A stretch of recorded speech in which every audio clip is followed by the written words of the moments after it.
Hai, jumpa lagi bersama Asik Film. Semoga kabar kalian sehat walafiat dan rezekinya lancar ya. Oke, pada video kali ini Mimin akan menceritakan sebuah film yang sangat seru sekali. Oke, film ini berjudul Match War yang dirilis tahun 2021.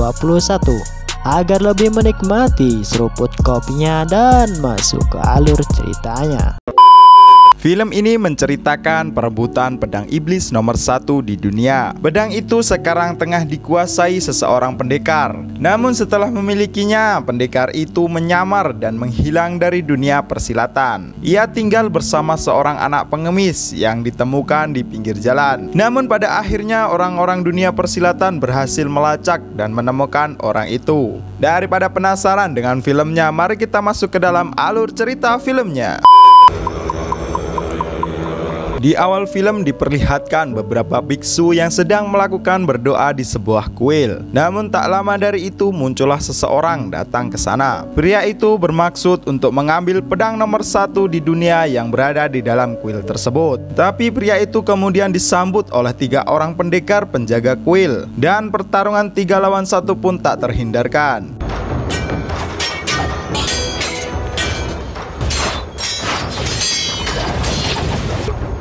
Namun pada akhirnya pria itu berhasil mengalahkan seluruh penjaga kuil. Dan tanpa menunggu waktu lama, pria itu masuk ke dalam kuil dan mengambil pedang tersebut. Dan pria itu adalah Qin Yi Dao, pendekar pedang nomor 1 di dunia. Setelah berhasil mendapatkan pedang itu, Qin Yi Dao kemudian melakukan perjalanan menggunakan kereta kuda. Dan di tengah perjalanan ia berpapasan dengan seorang anak pengemis yang sedang kelaparan. Lalu Qin Yi Dao pun melemparkan sebuah apel ke jalan, yang langsung diambil oleh anak pengemis itu. Dan anak pengemis itu melihat seorang gadis kecil di dalam kereta Qin Yi Dao. Lalu si anak pun mengikuti kereta Qin Yi Dao. Setelah itu ketika melewati jembatan, kereta Qin Yi Dao dicegat beberapa pendekar. Para pendekar itu tidak lain menginginkan pedang yang dibawa oleh Qin Yi Dao.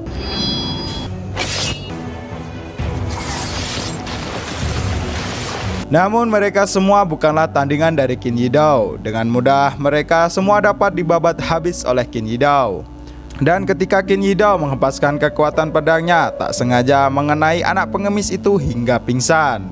Lalu adegan pun berpindah beberapa tahun kemudian. Diperlihatkan seorang pemuda yang bernama Gao. Dan juga diperlihatkan seorang wanita manis yang berlarian dikejar beberapa pria. Wanita itu dikejar melainkan ia akan dijadikan wanita penghibur. Namun si wanita tidak mau. Melihat hal itu, Gao ingin menolongnya, namun ia takut. Dan saat melihat perkelahian di jalan, ia takut dan kemudian membeli daging dan buah lalu pulang. Dan Gao adalah seorang pria yang bekerja di warung makan. Setelah sampai, ia kemudian meletakkan apel di lantai 2. Di sana terlihat tinggal seorang wanita yang manis dan cantik. Wanita itu sangatlah menyukai apel, sehingga Gao tiap hari harus memberikan 1 buah apel kepadanya. Lalu pada malam harinya terlihat seorang pria berlarian ketakutan. Ia kemudian memasuki sebuah kota. Namun tiba-tiba seorang pendekar wanita menghadangnya dan menghabisi pria tersebut. Dan singkatnya keesokan harinya tiba. Terlihat orang-orang berkumpul menemukan mayat si pria yang tadi malam. Dan di saat yang sama di sebuah rumah ada orang yang membicarakan pembunuhan tadi malam. Mereka adalah Yin Yan Soa, Yui Sandao, dan Ying Yang Luo. Yang Luo mengatakan ia menemukan mayat Tian Xiujian. Tian Xiujian adalah pembunuh nomor 2 di dunia. Ia berada di kota Sangao untuk mencari pembunuh nomor 1 di dunia, yaitu Qin Yi Dao, yang telah lama menghilang dari dunia persilatan. Kemudian mereka bertiga berniat untuk menghabisi Qin Yi Dao dan mengambil hadiahnya. Nyawa Qin Yi Dao ini berupa 20.000 kerat emas. Namun mereka semua takut mendahului kerajaan karena kerajaan juga mengincar Qin Yi Dao. Kemudian kembali ke pasar, terlihat Gao membeli apel. Setelah itu ia melihat kakek nenek pendongeng. Kemudian kakek nenek itu menyuruh Gao mendengarkannya. Setelah itu terlihat Gao pulang ke tempat ia bekerja. Tak disangka kakek nenek yang tadi mengikutinya. Lalu mereka berdua memesan sebuah mie. Dan sang pemilik rumah makan mengatakan ke Gao biar dia saja yang membuat mie dan menyuruh Gao untuk pulang ke rumah. Dan ternyata kakek nenek itu adalah seorang pembunuh. Mereka menantang si pemilik warung untuk bertarung. Dan ternyata pemilik warung tempat Gao bekerja adalah Qin Yidao, sang pembunuh nomor 1 yang telah lama menghilang dari dunia persilatan. Dan ternyata saat ini Qin Yidao telah kehilangan salah satu tangannya. Lalu mereka berdua pun bertarung.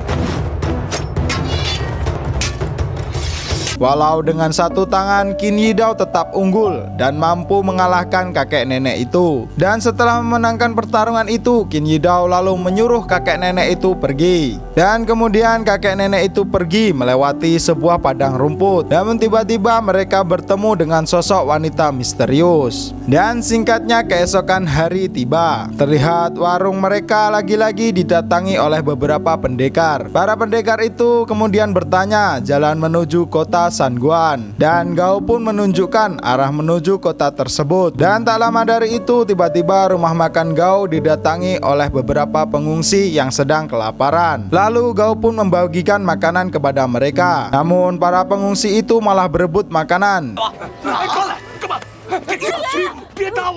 Melihat hal itu, Gao ingin memisahkan mereka, namun malah ikut dipukuli oleh para pengungsi. Lalu Gao pun ditolong oleh pendekar wanita, lalu memberikan sapu tangannya ke Gao, dan pendekar itu kemudian pergi. Saat itu, Gao tiba-tiba teringat sesuatu saat dia jatuh, bahwa ada orang yang memasukkan sesuatu ke makanan kuda. Lalu Gao pun keluar dan melihat para kuda-kudanya telah mati, serta para pendekar yang ada di warung makannya tadi ikut mati. Lalu Gao melihat wanita yang memberinya sapu tangan tadi sedang dikeroyok, dan Gao pun menolong dan mengalahkan mereka semua. Lalu Gao pun membawa pendekar itu ke rumahnya. Kemudian pendekar wanita itu sangat berterima kasih kepada Gao karena sudah menolongnya. Wanita itu bernama Nan Goying. Ia adalah satu keluarga Nanggong. Keluarga Nanggong terkenal karena pedangnya, dan kepala keluarga Nanggong adalah salah satu pembuat pedang terbaik di dunia. Lalu Nanggong bercerita 20 tahun yang lalu. Dulu ayahnya membuat pedang dari bahan emas dan batu meteor, dan kemudian terbentuklah pedang emas. Tapi menurut ayahnya pedang itu adalah pedang iblis, karena ayahnya membutuhkan waktu yang lama untuk menguasai dan menggunakan pedang itu. Jika tidak bisa dikuasai saat itu, ia akan menghancurkan pedangnya. Namun tak lama tiba-tiba datanglah seorang pendekar pedang nomor 1 di dunia, lalu merebut pedang tersebut dan membunuh banyak orang. Kemudian orang-orang menyebut pendekar itu dengan nama Qin Yidao. Nanggong juga mengatakan Qin Yidao lah yang membunuh ayahnya. Dia mendapatkan kabar bahwa Qin Yidao berada di kota Sanguan, dan Nanggong pun meminta Gao untuk membantunya. Lalu Nanggong memberikan sebuah batu kepada Gao. Batu tersebut dapat mendeteksi keberadaan pedang iblis. Jika batu itu berdekatan dengan pedang api, maka akan bergerak. Dan Nanggong mengira bahwa kakek pemilik warung itu adalah Qin Yidao. Lalu keesokan harinya tiba ketika Gao sedang berada di warung. Ia diam-diam masuk ke dalam kakek pemilik warung dengan membawa batu yang telah diberikan oleh Nanggong. Namun batu itu tidak beraksi sedikit pun, hingga ia pun senang lalu keluar dari kamar. Lalu Gao pun datang ke penginapan. Ia ke sana bermaksud untuk membebaskan wanita yang dulu pernah dikejar para pria. Dan pemilik penginapan itu bernama Yin Yanxian. Lalu si pemilik penginapan itu mengatakan bahwa wanita itu sudah mati bunuh diri. Mengetahui itu, Gao pun marah namun tak bisa berbuat apa-apa, dan Gao pun pergi meninggalkan penginapan itu.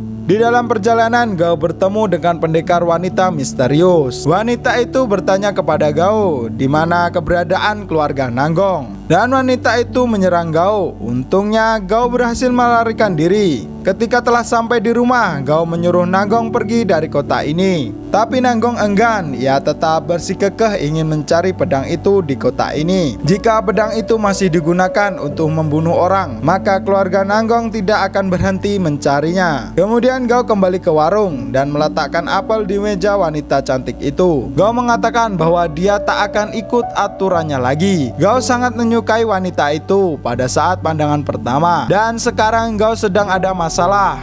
Gao hanya berharap jika dirinya mati, maka ia ingin diteteskan air mata wanita cantik itu. Kemudian Gao pun masuk ke dalam kamar wanita cantik itu, dan ia melihat pedang emas itu di sana. Tiba-tiba muncullah wanita cantik dan menyuruh Gao mengambil pedang itu agar ia menjadi pendekar nomor 1 di dunia. Tapi Gao malah ketakutan. Dia mengatakan bahwa dirinya tak menginginkan pedang itu, dan ia pun malah jatuh ke lantai bawah dan kakek pemilik warung melihatnya. Namun ia diam, tak berkutik sedikit pun, dan Gao pun pulang ke rumahnya.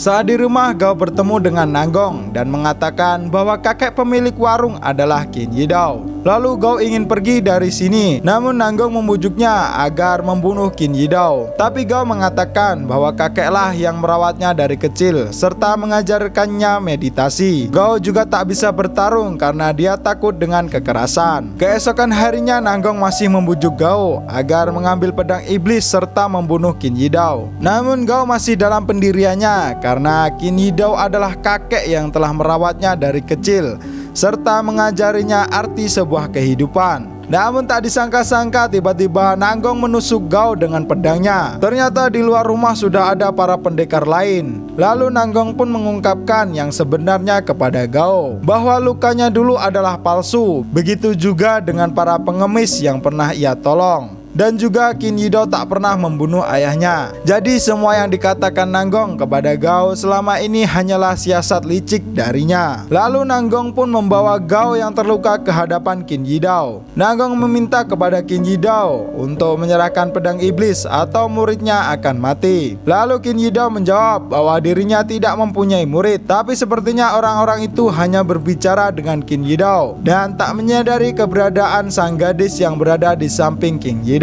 Lalu Qin Yidao mengatakan bahwa Gao adalah anaknya. Lalu para pendekar itu mentertawakan bahwa putra pendekar nomor 1 di dunia tak bisa menggunakan pedang. Mendengar ejekan itu, lalu Qin Yidao menyerang mereka semua. Dan Qin Yidao pun berhasil mengalahkan mereka semua. Namun tiba-tiba datanglah orang-orang kerajaan menggunakan senjata api. Di antara pasukan kerajaan itu ternyata ada Qi Shandao. Lalu para pasukan itu melepaskan tembakan. Yi Shanshuan dan Qin Yidao pun terkena tembakan. Yi Shanshuan tewas saat itu juga, dan Qin Yidao terlihat sekarat. Sang gadis pun terkejut lalu mendekati Qin Yidao. Gao yang melihatnya ingin melindungi sang gadis dari tembakan. Namun akan tetapi peluru dan tubuh Gao hanya tembus melewatinya. Gao lalu bertanya kepada sang gadis. Sang gadis menjawab, "Aku adalah pedang yang kalian rebutkan." Rupanya sang gadis bukanlah manusia, merupakan jiwa dari pedang iblis. Dan yang bisa melihatnya hanyalah Gao dan Qin Yidao. Sebelum tewas, Qin Yidao meminta sang gadis untuk menyelamatkan Gao. Lalu Qin Yidao pun tewas. Sang gadis hanya bisa nangis melihat itu. Di saat yang sama, pedang iblis diambil oleh Nanggong, dan Gao pun diselamatkan oleh si gadis dengan memberikan sedikit energinya. Lalu si gadis itu pindah dari pedang iblis ke pedang milik Gao. Kemudian pada malam harinya, Nanggong mendapat hadiah dari jenderal pemimpin pasukan. Tapi Qi Shandao malah dihabisi. Jenderal meminta agar Nanggong menjadi istrinya. Nanggong pun tak keberatan. Keesokan harinya terlihat Gao terbangun dan lukanya sudah sembuh. Kemudian ia membaca pesan dari gurunya. Gurunya berpesan agar Gao menggunakan namanya yang sebenarnya yaitu Qin Fei. Ia mengatakan bahwa dirinya selama 3 tahun telah dikuasai oleh pedang iblis, sampai ia bertemu dengan anak pengemis yang bisa melihat jiwa pedang iblis itu, dan itu adalah Gao. Dan selama 10 tahun ia ingin menunjukkan kepada jiwa pedang iblis bahwa seperti apa manusia itu. Ia juga sengaja menyuruh Gao untuk menghadapi penghinaan agar hatinya kuat. Lalu Gao pun pergi untuk menyelamatkan penduduk Sangguan. Gao kini telah berubah menjadi pendekar pedang yang sangat kuat, karena sesungguhnya Qin Yidao secara tidak langsung melatihnya dengan cara disuruh memotong dan membelah kayu. Hanya saja kepercayaan dirinya yang belum bangkit. Dan setelah itu dengan mudahnya ia mengalahkan seluruh pasukan kerajaan.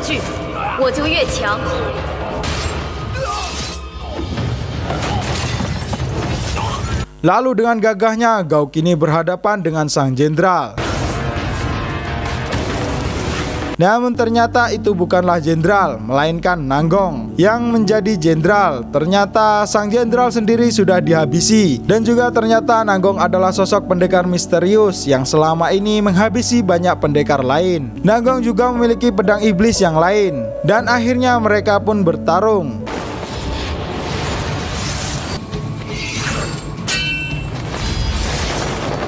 Saat itu Gao sempat terdesak, namun Gao akhirnya berhasil mengalahkan Nanggong. Dan ketika kalah, ada bayangan hitam yang keluar dari tubuh Nanggong. Gao pun bertanya, "Apa itu?" Sang gadis pun menjawab bahwa itu adalah diriku yang lain. Dan Nanggong pun tewas. Pada akhirnya Gao telah berhasil menyelamatkan hidup warga dan pulang ke warung bersama sang gadis. Dan kemudian sang gadis mengatakan, "Masih ada 7 bedang lagi seperti diriku, tapi dirikulah yang paling kuat." Mereka pun pergi keluar untuk melanjutkan perjalanannya. Dan sesuatu hal yang tak terduga-duga pun terjadi. Film pun berakhir. Itulah alur film dari Mad Sword. Pelajaran yang bisa kita ambil, jangan pernah menyerah, karena hidup kadang di atas juga kadang di bawah.